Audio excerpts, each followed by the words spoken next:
A man approached Abdullah ibn Masud, a revered companion of the Prophet Muhammad, seeking guidance. He confessed, "I recited a long chapter in a single rak'ah, unit of prayer, last night."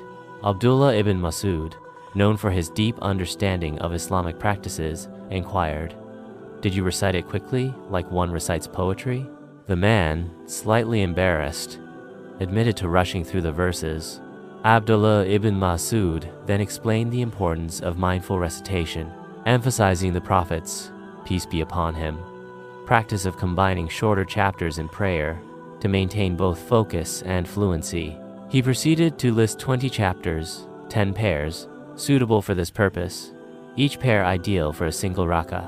The man, humbled and enlightened, thanked the companion for his wisdom and guidance. He left determined to adopt a more deliberate and respectful approach to his prayers, appreciating the beauty and meaning of each verse.